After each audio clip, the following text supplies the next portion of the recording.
Hey there, everybody. Michael Lepore here with Sarasota Vascular Specialists, and I'm here to talk to you today on Whiteboard Wednesday about peripheral arterial disease and some important points of things you really need to know. Who's at risk for peripheral arterial disease? Well, it's really most of the people in Sarasota because our population is certainly a little bit older and most folks over the age of 65, but it's not just age. It could also be anybody who has exposure. Those types of exposures are to things that are fun that we all like to do, but they're not great for us. That's like eating the wrong foods, smoking cigarettes, too much alcohol. All of those things contribute to the development of peripheral arterial disease. You can't run away from genetics. And if you have genetic predisposition and a family history of peripheral arterial disease, then you're a setup for that as well. So if you look up at the whiteboard right over here, we start with normal.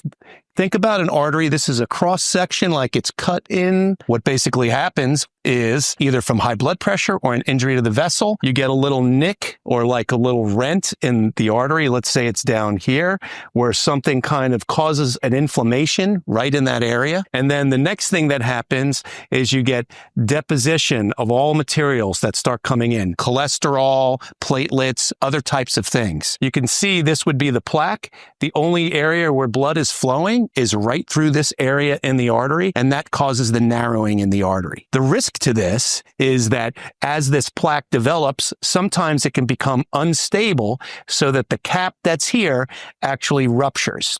And as it ruptures, it can spew material out. If it's in the neck and it's, for instance, the carotid arteries, that can go up into the brain and that can cause a TIA or a stroke, transient ischemic attack, or an actual stroke, which causes brain death. If it's in the legs or the arms, some of that material can flip down and then ultimately it ends up at the smallest artery in the body, in the digital arteries in the hands or down in the toes, which can cause some blockages, blue toe syndrome, and other types of problems that ultimately can lead to ulceration and other problems. As the atherosclerosis progresses, the degree of stenosis becomes more involved, and typically greater than 60% to 70% is what we consider to be hemodynamically significant, causing pressure changes, which can make somebody ultimately develop some symptoms depending upon where it is. This is the basis of atherosclerosis and peripheral arterial disease as we know it.